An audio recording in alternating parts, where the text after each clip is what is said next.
So we are a creation of President Eisenhower's in the mid-50s on the heels of World War II. He wanted to encourage world peace by citizen-to-citizen diplomacy, and that's our theme, that's our mantra. This project was a brainchild of former council member Jim Klein and his wife Teresa. They went to France and they said, why are we not doing some sort of culinary interaction? And I thought, well, that's a very good question.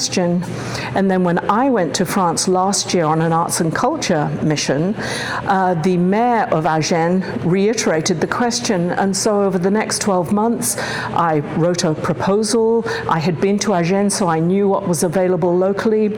And I submitted it to Lisa Palakis. She was interested. I spoke to the city and more recently to the Chamber of Commerce. And then we started negotiating with our French friends, you know, what could we do? How long would we go? And we wound up with the students going for 2 weeks. We had originally planned to send one student, but we had 2 superstar students, so we just sent them both. I think we were so anxious to learn, and so we probably wore ourselves out a little more than we should have at the beginning. It was really immersive because we didn't know any French going over. So going over there, not knowing really, I mean, we knew a few words and phrases, but we learned quite a few while we were there, just with being in the restaurants, being with the groups we were, having translators with us. We picked up on a few things. A lot of the times that we were there, it was us learning about the history, or we were doing tours, or we were walking around. I felt like we probably worked every other day we worked, and then a couple of the days we did a double shift, a morning and the afternoon. They kept us pretty busy. We had a few rest days in our schedule, but we had mainly tours, like historical tours of the different towns that were around where we were staying in Agen. We went to local restaurants, we were working in them, we went to markets, and a few of the schools while we were there. There was one kitchen that they would actually kind of yell and scream, and then there was one kitchen that was quiet, and so everybody had their own different ways about it.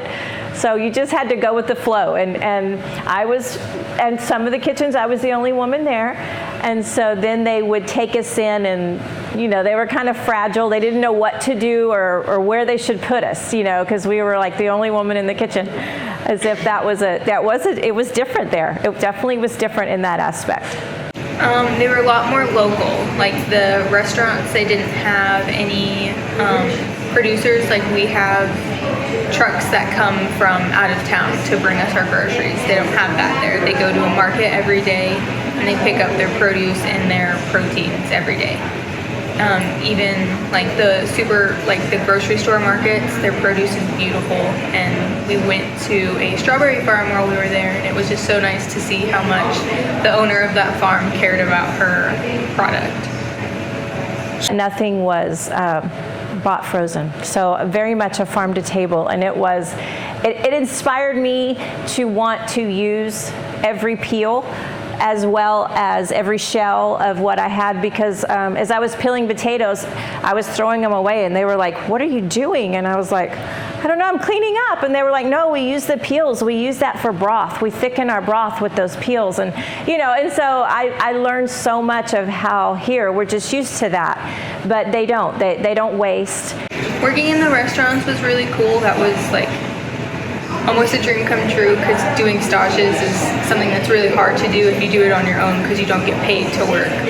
But just being able to do that was amazing. And then the one day that we did go to all the farms, it was just knowing people in the sister city and them having like different friends who do things with farming.